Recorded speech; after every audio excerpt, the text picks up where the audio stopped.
A brief history of Zimbabwe and the collapse of its currency. Early history and colonial era. Zimbabwe, located in southern Africa, has a rich history dating back to ancient times. The region was home to the Kingdom of Mapungubwe, 9th-13th centuries, and later the Great Zimbabwe Empire, 11th-15th centuries, known for its impressive stone structures and trade networks.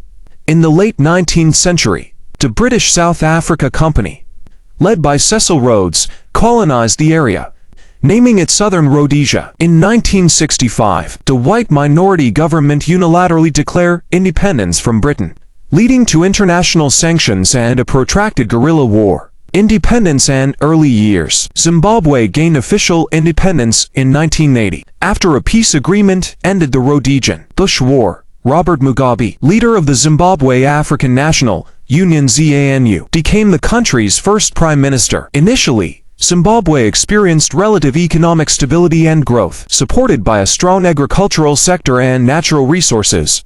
Economic decline and hyperinflation. By the late 1990s, Zimbabwe's economy began to deteriorate due to a combination of factors, including 1. Land reform program. In 2000, Mugabe's government initiated a controversial land redistribution program, seizing white-owned farms without compensation. This disrupted agricultural production, a key sector of the economy. 2. Economic mismanagement. Poor fiscal policies, corruption, and excessive government spending exacerbated the crisis. 3. International isolation. Western sanctions, imposed in response to human rights abuses and undemocratic practices, further strained the economy. These factors led to hyperinflation, which peaked in 2008. At its worst, the inflation rate reached an estimated 89.7 sextillion%, 89,700 billion, 0%. Rendering the Zimbabwean dollar virtually worthless. Prices doubled every 24 hours, and the central bank printed trillion-dollar notes, which could barely buy a loaf of bread.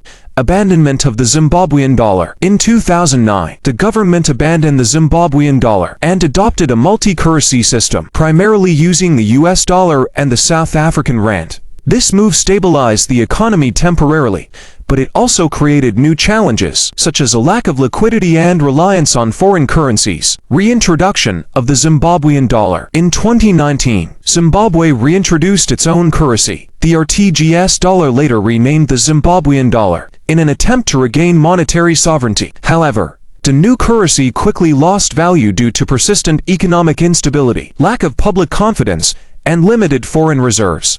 Inflation soared again, and by 2020, the government reintroduced foreign currencies for daily transactions. Current situation. As of 2025, Zimbabwe continues to struggle with economic instability, high inflation, and currency volatility. The government has implemented various measures, such as gold-backed digital tokens, to stabilize the currency, but these efforts have had limited success. The country remains heavily reliant on foreign aid and remittances from its diaspora. Lessons learned. Zimbabwe's currency collapse serves as a cautionary tale about the dangers of economic mismanagement, political instability, and the importance of maintaining public confidence in monetary systems. The country's journey highlights the challenges of rebuilding an economy after such a catastrophic collapse and the need for sustainable policies to restore stability and growth.